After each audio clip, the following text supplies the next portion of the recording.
Reid, APR, CPRC, and he is a sought-after speaker all around the country, and he speaks on the topic of trust. He was recently named by the group Trust Across America as one of the top 100 thought leaders in trustworthy business practices. Just so you know, that list includes Stephen Covey, Tom Peters, Richard Branson. He's in pretty good company. He has an extensive background in communications, public relations, and marketing, in healthcare, in economic development. He as a partner in the Orlando firm Consensus Communications on Message. He represents a tremendous client list, Fortune 500 companies, public agencies, entrepreneurs, and he really has focused on shaping a future business community in Florida. As I said, he's a graduate of the greatest university in North America. Go Knights. Has a degree in business administration. Serves, as I said, as student body president. But the university has recognized him a number of times for his continued leadership, including the 2007 College of Business Alum of the Year and 2010 induction into the Nicholson School of Communication Hall of Fame. I consider him a great friend. His topic today is outrageous trust.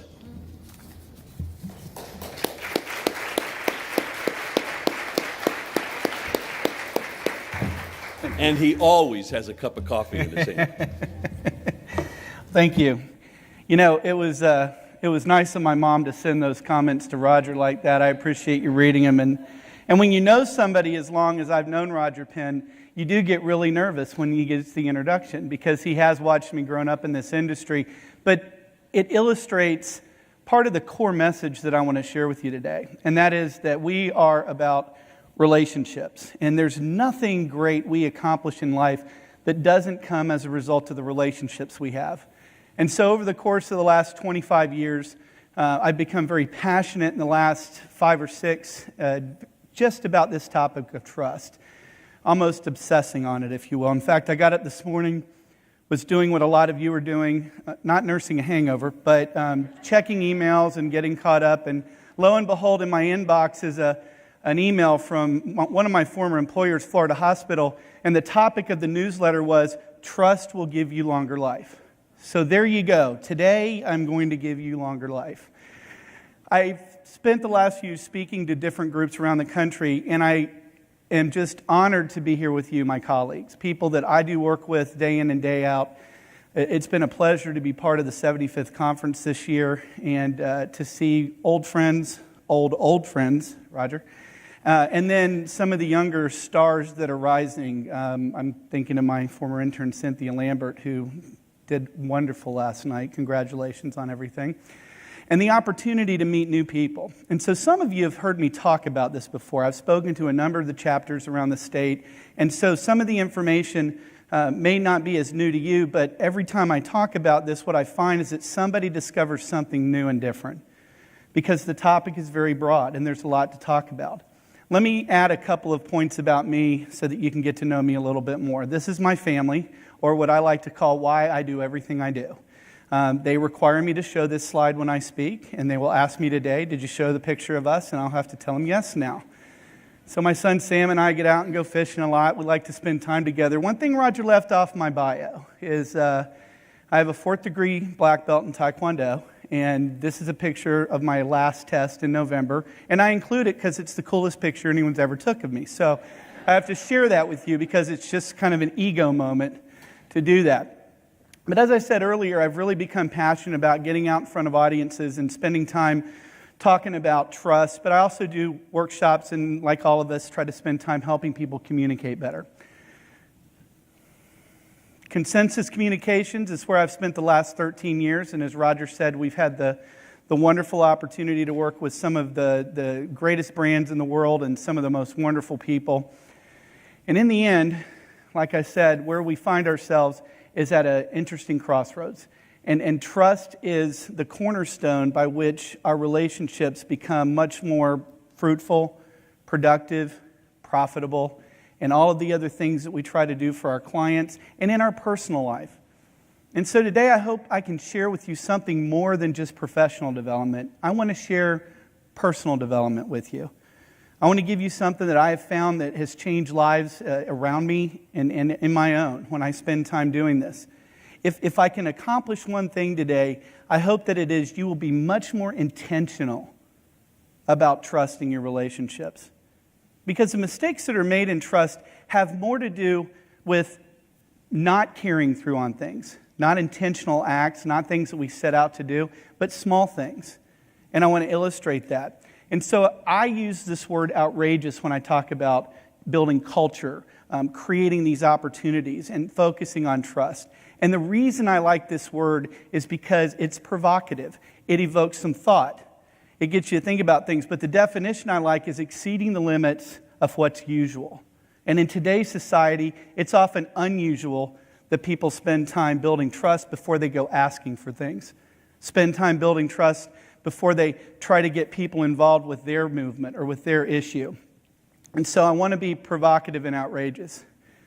This is my daughter, Faith. Now, you saw the picture earlier. If you paid attention, you noticed that I have 3 sons and 1 daughter, and she's the youngest. So I live right here. She was 7 years old when I took this picture of her, and she is everything you see right there. And about 4 years ago, when I started to put this program together, I was getting ready to speak for my first real national audience. I was going to California for a conference. I came home on a Friday night. It was Memorial Day weekend, and my daughter Faith had co-opted the dining room table. She had turned it into a jewelry making factory. And she ran up to me so excited and brought this bracelet to me. And I'll show it to you close up if you want to see it later. It is made of the highest quality plastic beads. And it has my name in the middle. And she gave me this bracelet and said, "Daddy, would you wear this?" And I said, "Absolutely." So I put the bracelet on. Is that me? It is me. Sorry about that. I'll call her back later. It's not Faith. So she asked me if I'd put this bracelet on, and I did. And so it's a long day. It's a long weekend. It's a holiday weekend. And any of you have kids? Right? Any of you get something that your kids make for you and you wear it? And so what do you become? You become show and tell for the entire weekend.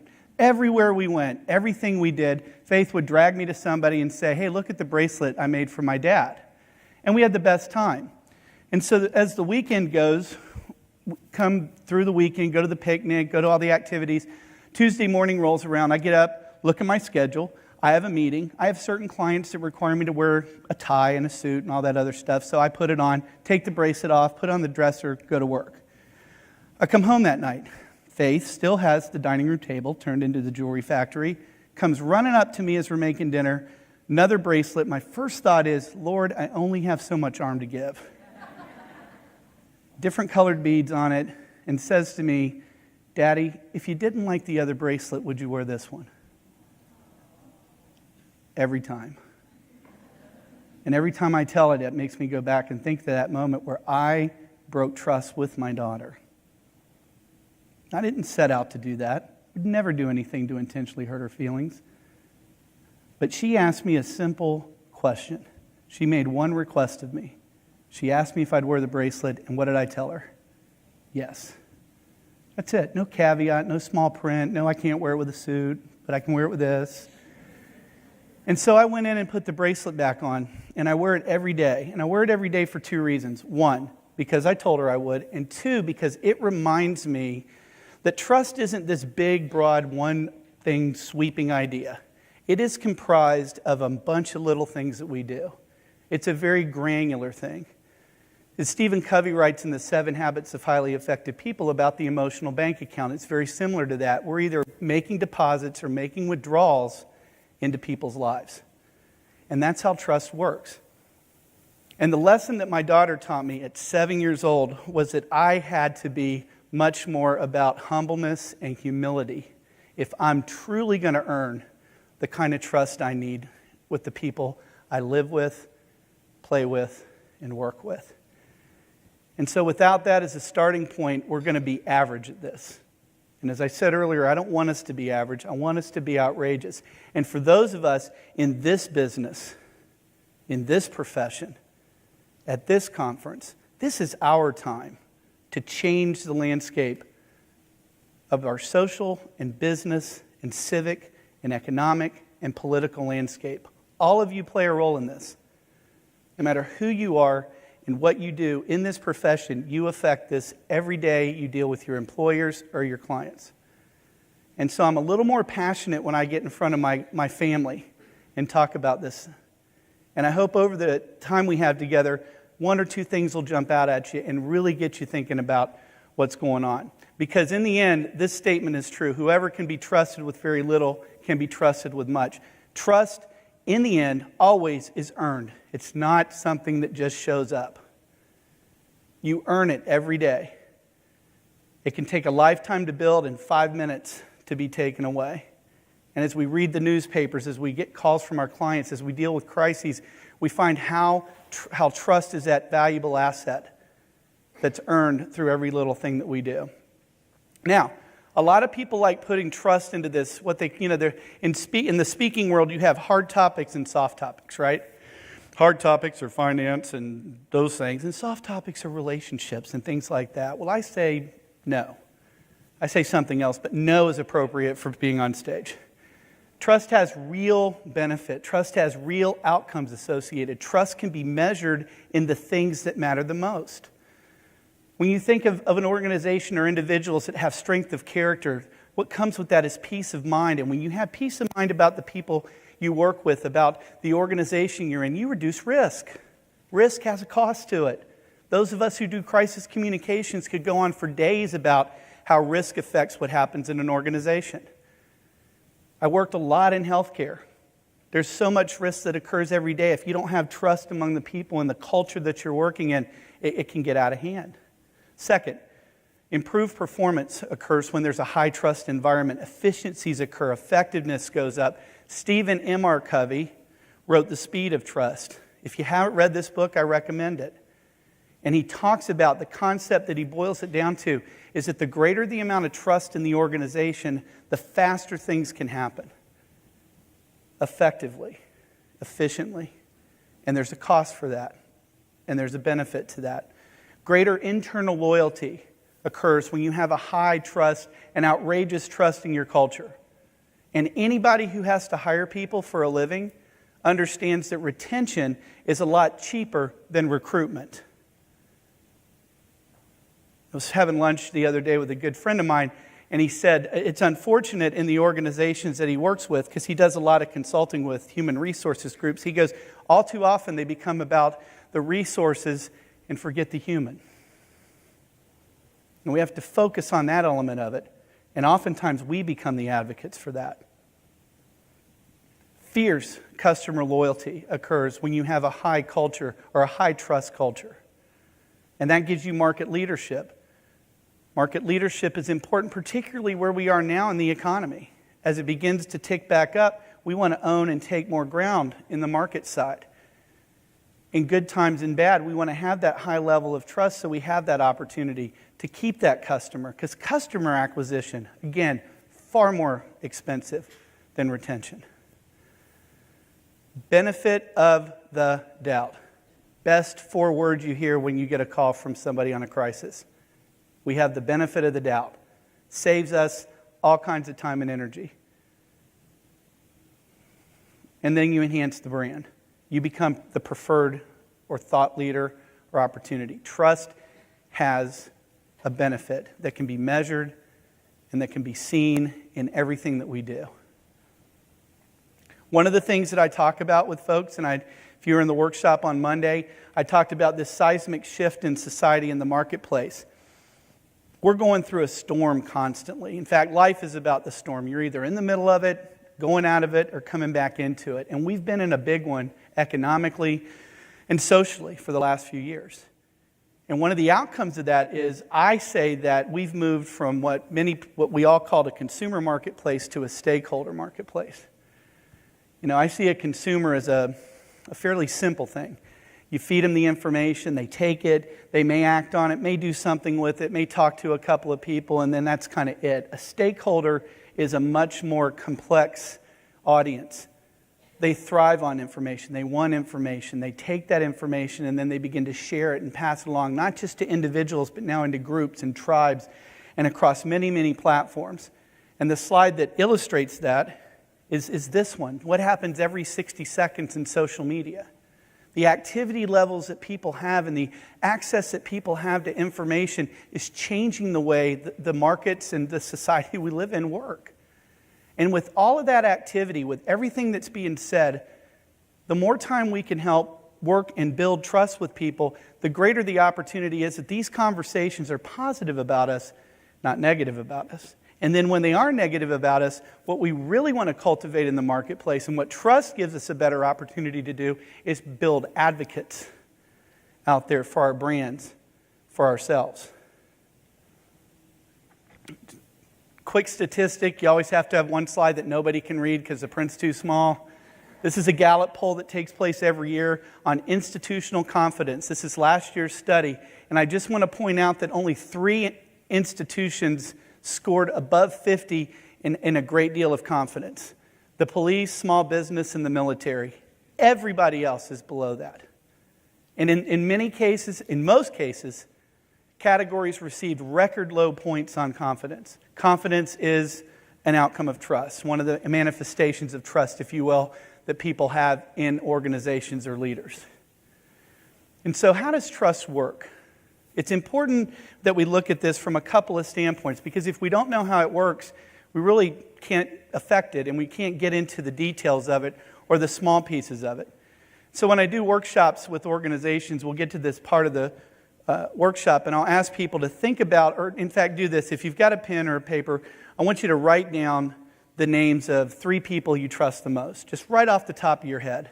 Now, some of you might want to lean over a little bit so your neighbor doesn't see that you didn't include them on that list, because their feelings might be hurt, and I don't want to get blamed for that. So as you jot those names down, just yell out one word. Okay, that's the who. As to the why you trust that person. Loyal. Give me another one. Dependable. Integrity. Keep going. More. Ethical. Come on. Drink your coffee. Consistent. One more. Supportive. So when you take all these words and you talk about ethical, consistent, supportive, mom, and the others, you start to see a pattern emerge. And the pattern that emerges is really, there's 2 big boxes, or in this case circles, that trust begins to be built from. One's an emotional connection we have. And that emotional connection comes sometimes very naturally. I think of family, or I think of friends that we make along the way, maybe outside of work. You have people that you trust at an emotional level. Then there's another contributing factor we call experience. And this occurs when you have that interaction with somebody. You may rely on them to do something. And that experience dictates the level of trust. And we all know people that we have a high regard of trust for, say, in experience, but a low emotional trust. For instance, there may be somebody out there that does a job better than anybody else and you want to spend no time with them. Because you'd never tell them a secret. You wouldn't give them that emotional part of your trust. But you'll give them the experience because you'll know they get the job done. And they're not a bad person, you just don't have that connection with them.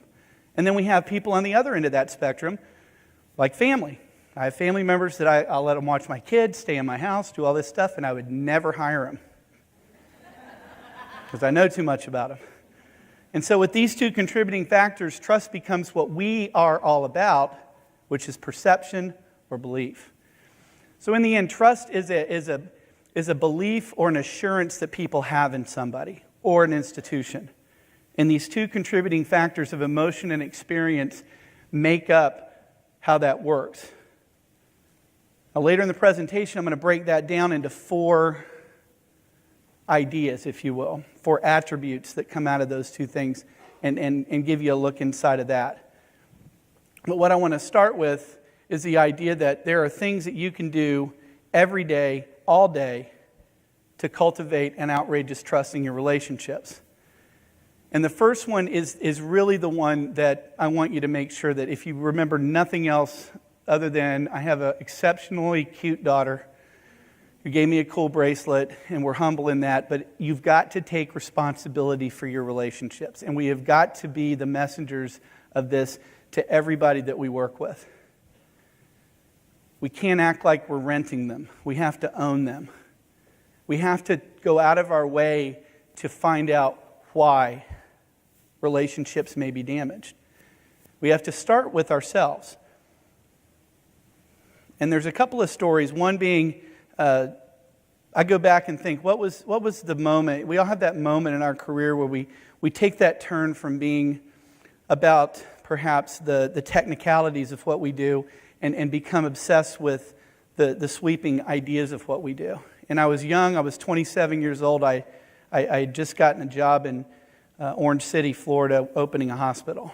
And it was my first job in healthcare. I knew I had the plum job in the world. I mean, I'm a PR guy opening a new hospital in this community that never had it. What could be better? I'm giving you something you've never had before. I'm making your life easier. I'm enhancing your quality of life. I was really full of myself back then. Not a lot of humility coming out of that, right? Till I showed up on the scene, met with my CEO who was 26 years old, and the two of us sat back and goes, I don't think they realize what they did, putting two kids up here to open this thing up. But what was cool about it is latitude to do the things we needed to do. What I found out quickly was that in this part of the world, there had been a pretty significant fight over who was going to open a hospital up there. If you work in healthcare, you'll understand when I say that the process for getting a hospital in a community is extremely political, and it's like bare-knuckle fighting. And so this community had been split into 3 different camps of people trying to get this done.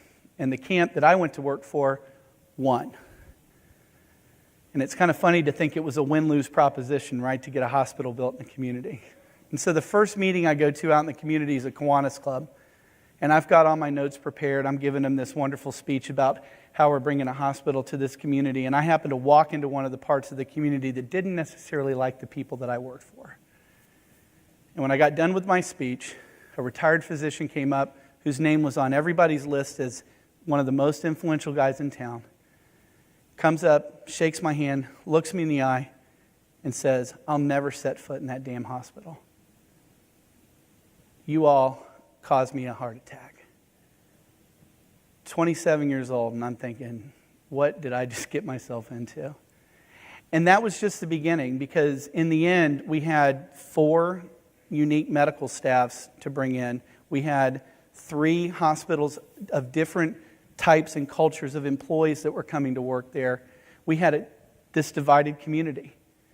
So we had to sit back and say, before we begin promoting a single thing, we've got to build trust in this community. We had to go out. We created more advisory groups and more engagements where we just went out and talked to people and assured them of what was happening.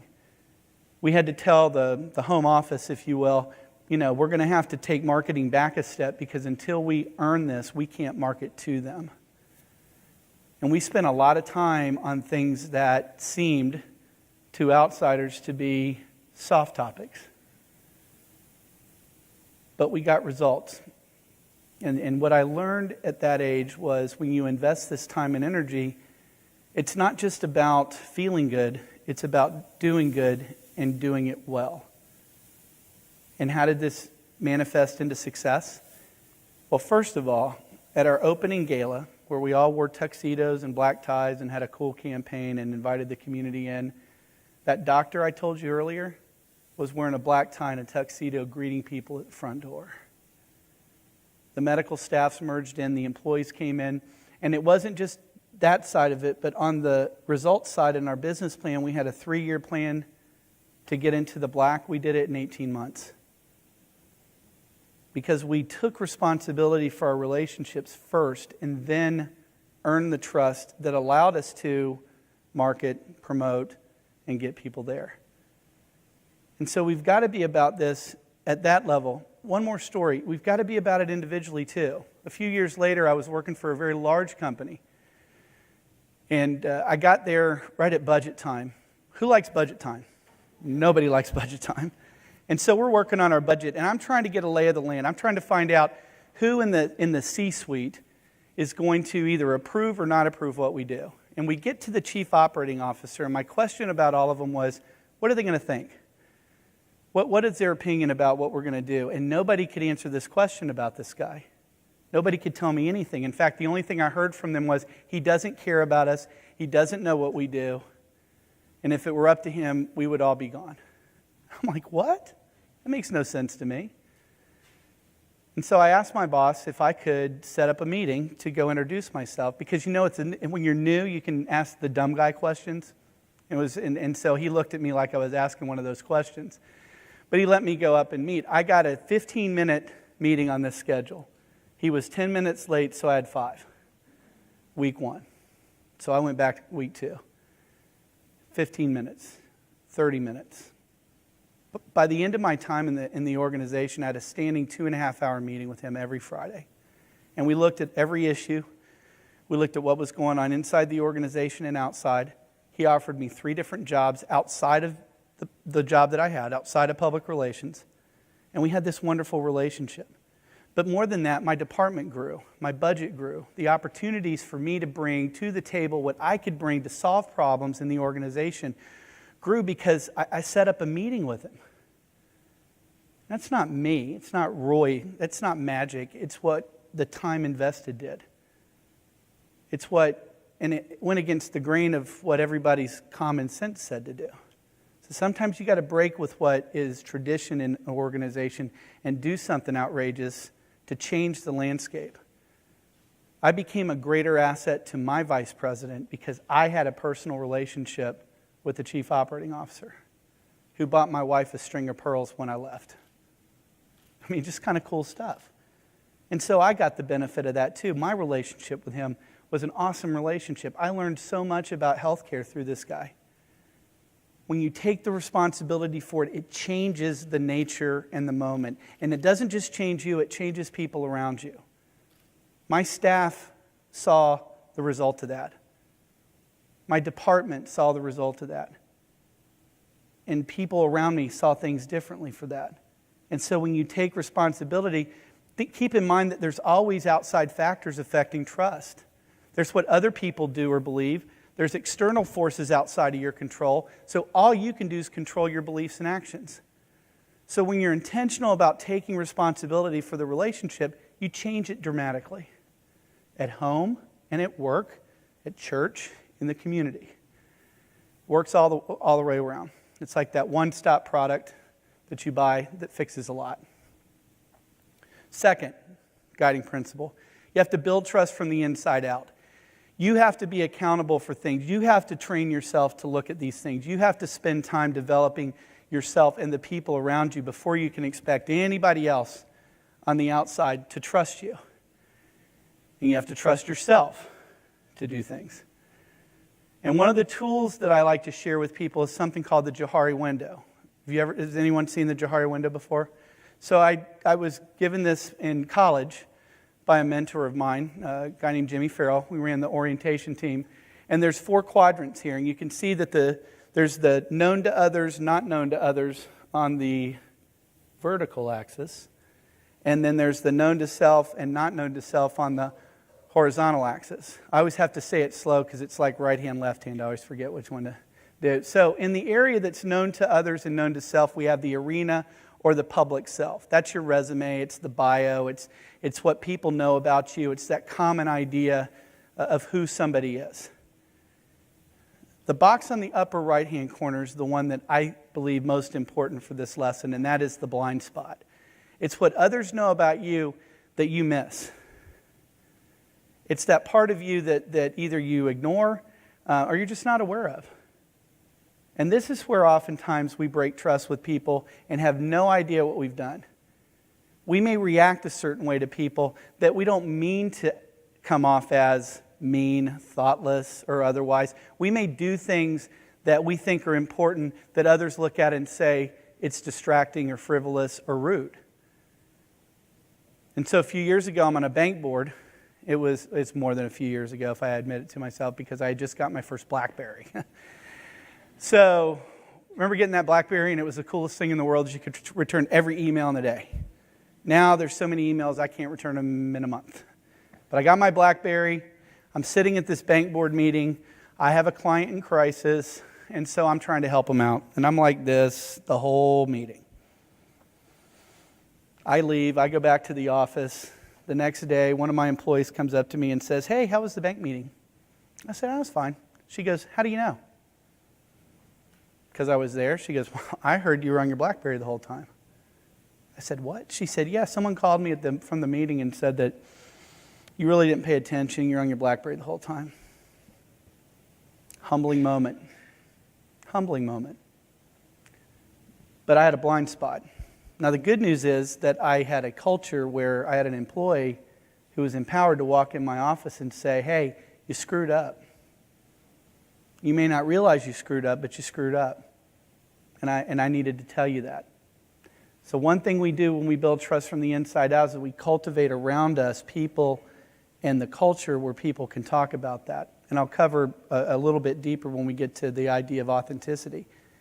But had she not felt empowered to come talk to me, I would not have known that I had started burning bridges. I would not have known to pick up the phone and call everybody at that meeting and say, "I'm sorry, and it won't happen again." And that's a nice story, and it all sounds good. But the real benefit of that story was there was a guy on that board with me who was a hospital administrator that 5 years later hired me to take his organization through its most dramatic change. And I sat and thought when he called me to offer me that opportunity, would he have done this had I just been that guy who looked at his BlackBerry the whole time at the bank board meeting? And what a difference it made that somebody pointed a blind spot out to me. Because I have a lot of them. When you're this big, there's a lot of blind spots. And you got to have people around you to save them. Now, there's the part about the facade that you know about yourself that you don't tell other people. And I promise I won't tell you mine, and you don't have to tell me yours. So, and then the unknown one is unknown. So that's the depth of my science in all of this.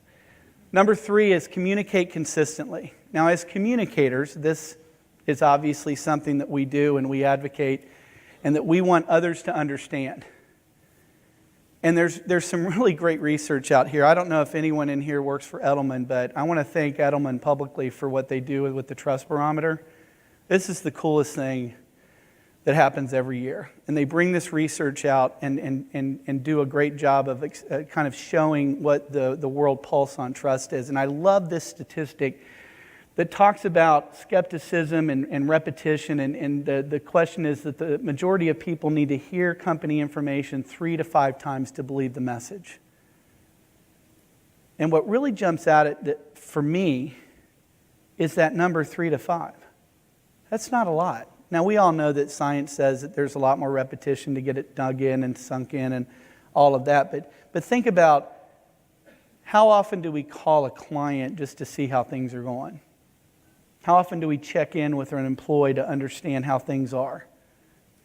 And if 3 to 5 is a measure out of 5 days in a week, 30 days in a month, 12 months in a year, 365 days, 5 is a small number, but a high return for that time. We did a survey for a company probably 2 years ago now. Company thought they were having reputation issues, and so we conducted a poll with 1,000 registered voters in the state.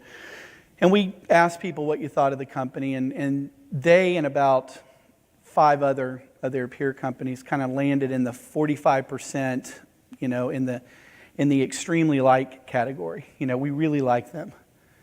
And so they were at or around average. We then came back in the survey and we put 5 pieces of information in front of the same group. We said, here's what they do for jobs, taxes, community benefit, education, and one other thing. 5 pieces of information, came back and asked them what they thought of the company now, and the score went to 75%. 30-point swing on 5 pieces of information. And so it's not a solve all problems issue we're talking about here, but what we are saying is the more we communicate, the more consistently we communicate with all of our audiences, the greater the opportunity to secure that trust. The greater the opportunity they may feel they have access to us. The greater the opportunity that you'll find and catch the blind spots when things occur, they go wrong. The fourth attribute, the final attribute, is that we have to be good stewards of our trust. Again, this is something that we earned. It's a resource. It's an asset. It's a valuable tool. It's a living thing. And so once you've gone all the way out to earn this trust, once you've created a culture of trust, once you've committed to being trusted, don't go hand it to somebody that doesn't live up to that same expectation. Make sure that you vet out people and hold them to the same high standards that you're holding yourself to, that you hold others to that are close to you. Guard it, protect it. Remember, it's a lifetime built and 5 minutes to go away. And anybody you associate with affects what people think. And so be mindful of that, because it will affect you. Now, earlier we talked about the two contributing areas for trust. We talked about emotion and we talked about experience. And so there's 4 attributes that we find that people really latch onto when they want to trust you.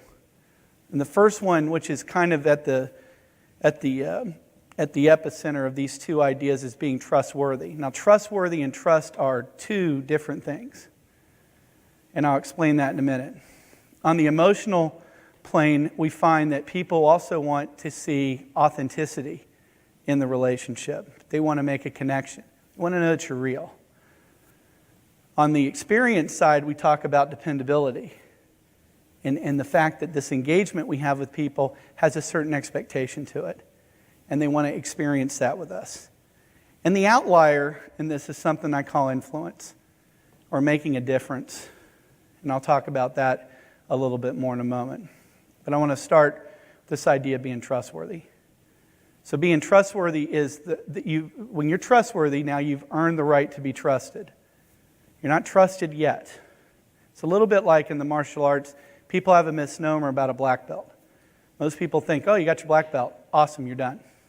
The truth of the matter is, when you get your black belt, you've earned the opportunity to now be a martial artist. Somebody who now teaches, instructs, learns both sides of the art, understands at a deeper level. That's trustworthiness. That's where we are. It's the starting point to be trusted. And so, what makes up trustworthy? Well, first of all, you have to have integrity. If you don't have integrity, none of it matters after that. This is being ethical. This is having true north. This is doing the right thing when nobody's looking. This is all the things your mom taught you in kindergarten. We have got to be focused on this. As an industry in the communications and the public relations business, I am so sold and convicted on the ethics that we have to be a part of. We've got to hold ourselves to that higher standard. Our integrity is all we have at the end of the day. That's our toolbox. That's the biggest tool in the toolbox. Second is attitude. A lot of people go, well, attitude, wait a minute, that's not deep or, thought-provoking. But your attitude's the only thing you control in situations. And if you don't think attitude matters when it comes to trust or building a relationship, turn that light on next time you sign for the tip at dinner. Did the server's attitude have an impact in what you gave them? Did you trust them more when their attitude was good, that they were there to take care of you, or not? And so we've got to be mindful of our attitude. Third is focus. In our world, clients want to know that we're focused on the right thing. So when we show up at a meeting, we're more trustworthy if our list of 10 things has their thing number 1. That means we're tuned in. We understand them. Initiative is another contributing factor to trustworthiness, because when you are taking the initiative, when you are showing up with the answers and not just being told what to do, people are more likely to want to trust you with new things. Just as they will if you have insight, if you're a lifelong learner, if you're constantly bringing new answers in, looking for those new answers. Perseverance. contributes to trustworthiness because people want to know that when times get tough, you're going to still be there. Particularly in our world. You're helping somebody through a crisis, and it gets really difficult, and then you become dragged into this. Are you going to stick it out and try and help them get there, or do we cut and run? Now, sometimes you got to cut and run when your ethics and your integrity and all that are in question. But when the storm hits, people want to know that you're there. Excellence contributes to trustworthiness. I give you something to do, you turn it in, and it's your best work. Every time contributes to trustworthiness. You get to earn your opportunity for the next thing. And vision. People want to know, they want to trust people that have a higher calling, that see the bigger picture, but in the same light, bring others along with them. And so think about these things. In fact, I'll tell you that when I do reviews with people, this is my review with employees. This is also what I ask my employees to talk to the clients about. Are we living up to these standards? Measure them. Ask somebody to give you feedback on these things. It's eye-opening, because sometimes we're doing it really well and sometimes we're not. Second attribute is authenticity. Making a real connection with people. First rule of authenticity is understand your purpose. When you understand your purpose and you have clarity in what you're doing, you're not somebody that looks like you're shifting to and fro. When your employees have clarity of their purpose, they're focused on what needs to get done. People who have purpose and understand what they're doing are far less likely to step off the path. And when you look at some of the worst crisis situations in corporate America, they weren't people who intended to set out to do wrong. Doing wrong occurred because sometimes the purpose got out of whack with what they were really about. We all think of things like Enron. And you watch the movie The Smartest Guys in the Room, right? And you see these guys talking about shutting people's power down in one part of the country so they can resell it to this other part of the country and earn 18% more on the bottom line. Somebody forgot to tell them what their purpose was, and it got out of whack. And then the culture falls apart, and they're not authentic in what they're doing. Second rule of authenticity is to respect everyone. I don't have to like you or agree with you. I can argue with you and we can fight about things. But in the end, I need to respect you. I need to be able to have that right to come back and have that argument again, have that debate again, or maybe in the future work with you on something. Respect's a key issue because we are in a contentious society. We're in a contentious profession oftentimes.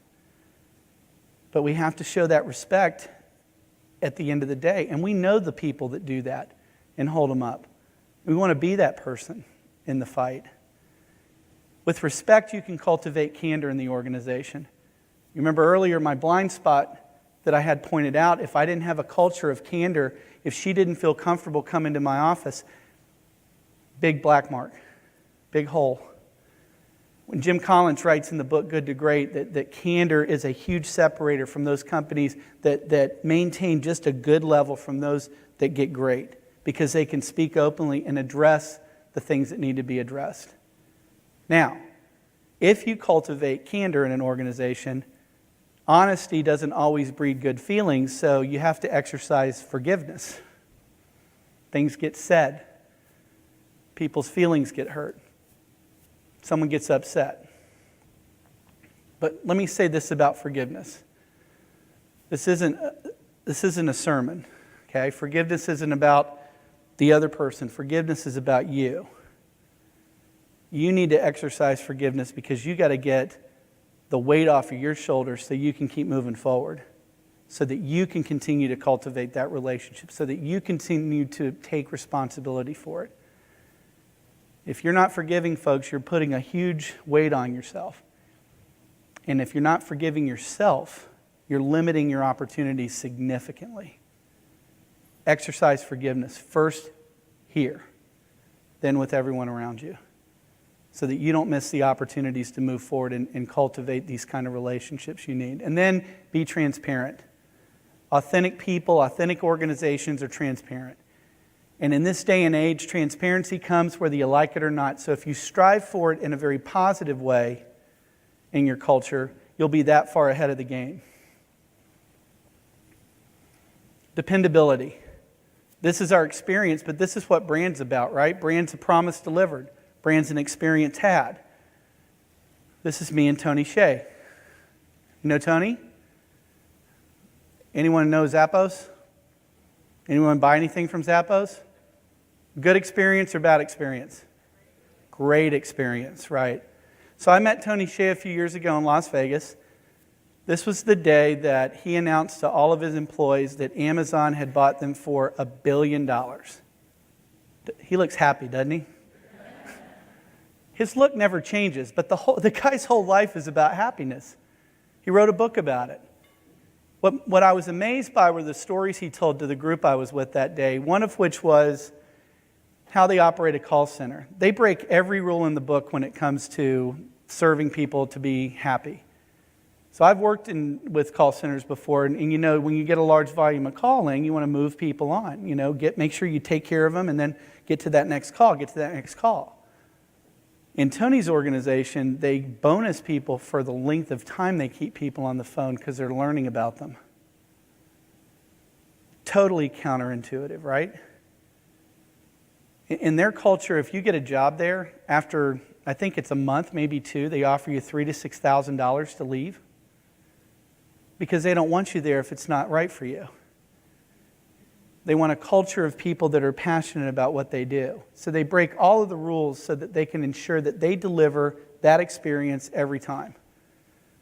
And I think that Amazon woke up one morning and said, holy crap, what if these guys start selling books?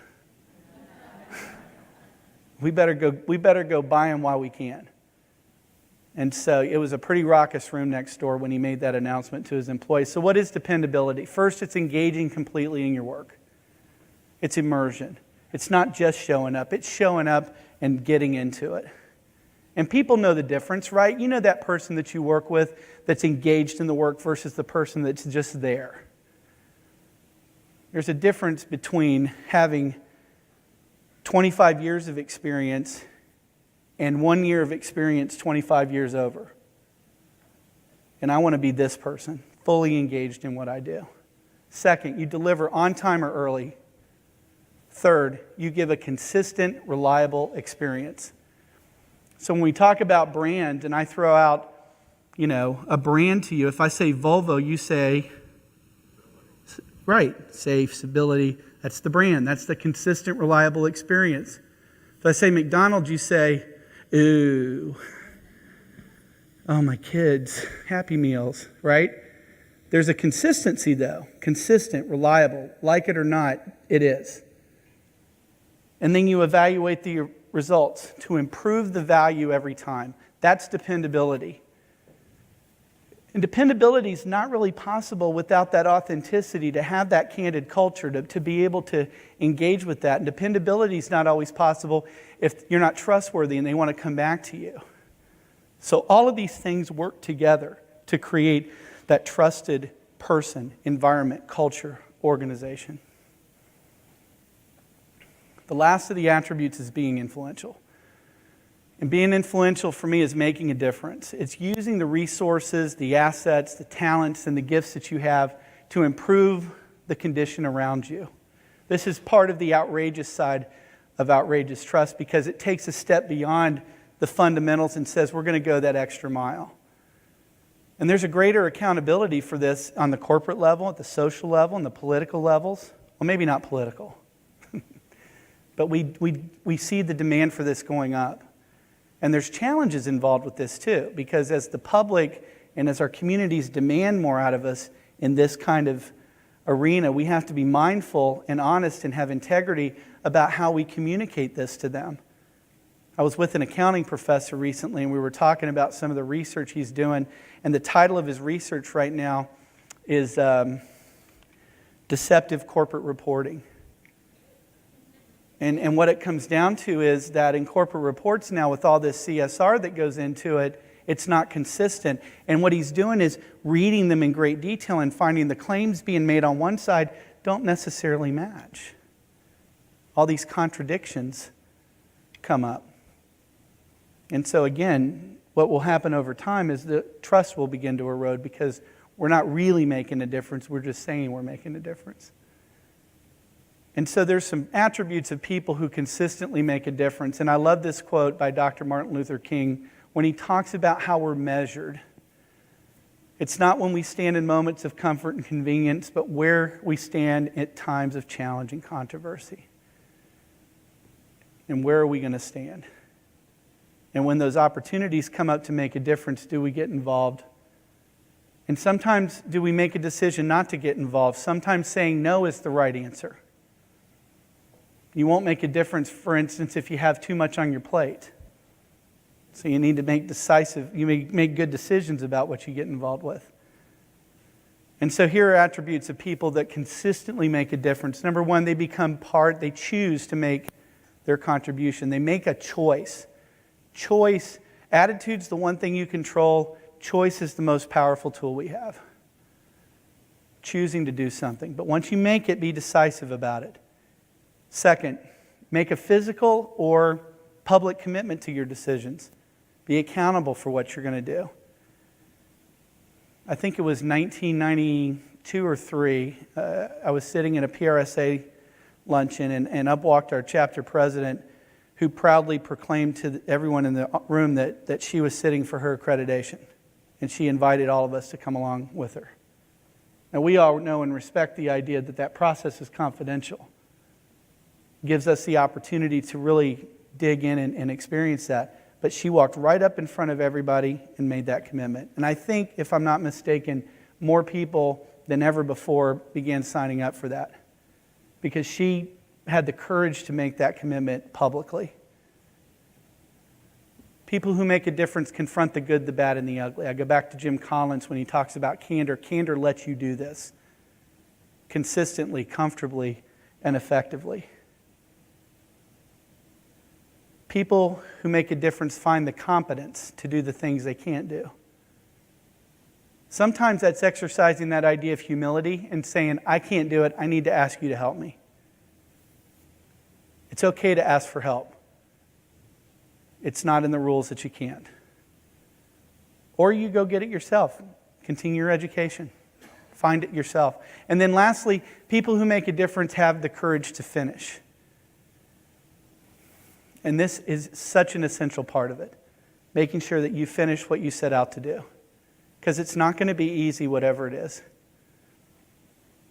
And so as I look back over these attributes of outrageous trust, coupled with the 4 guiding principles of trust, I oftentimes will use a tree as an illustration and say, a tree is a beautiful thing that sits out on the horizon. We all look at and marvel at nature and think of it as this one thing. But like trust, it has many parts that contribute to what it is. It has the root system that feeds it. It's much like being trustworthy, or the integrity that gives us the firm foundation, or the trunk that kind of defines what that tree looks like. That authenticity, that real connection we make with people, or the branches that deliver the service, the dependability that we have, or the leaves and fruit that differentiate it or make a difference in what that tree does.